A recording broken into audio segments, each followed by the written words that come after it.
எனக்கு ஸ்ரீ ஜோசப் விஜய் என்னும் நான்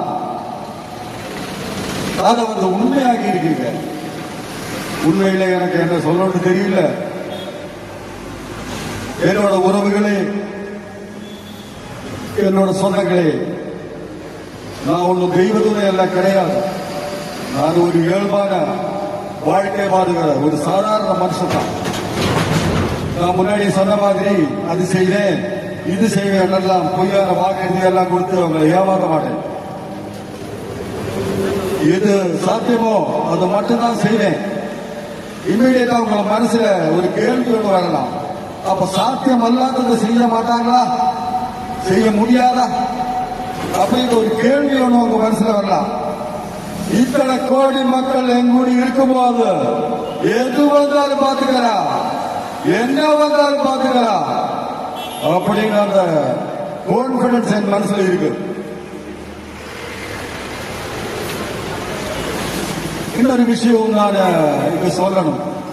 இன்னைக்கு நம்ம தமிழ்நாடு கவர்மெண்ட் இருக்கிற அந்த நிலைமை பற்றி நான் உங்கள்கிட்ட நான் சொல்லணும்.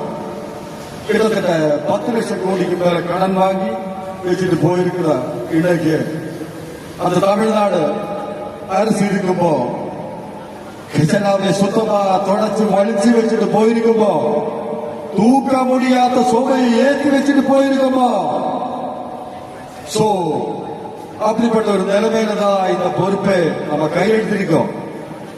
உடனே நீங்க ஒண்ணு நினைக்கல, இவரை நம்ம ஏதோ பொறி வச்சு பேசுறாங்க. அப்படியெல்லாம் எதுவுமே கிடையாது. உள்ள போய் பார்த்தாலும் தெரியும் எது எந்த நிலைமையில இருக்குது, என்ன இருக்கு என்ன இல்ல, எது எந்த நிலைமையில இருக்குது, எது எந்த நிலைமையில இல்ல. சோ அதையெல்லாம் பார்த்துட்டு உங்களுக்கு ஒரு வெள்ளையாவது வெளியிடணும்னு நான் நினைக்கிறேன். ஒரு டிரான்ஸ்பரண்டான கவர்மெண்ட், அதாவது இன்னைக்கு நம்ம தமிழ்நாடு கவர்மெண்ட் இந்த நிலைமையில தான் இருக்குது அப்படின்னு உங்ககிட்ட சொல்லிட்டு I just don't take it forward from there. அதைத்தான் முதல்ல செய்யணும்னு நினைக்கிறேன்.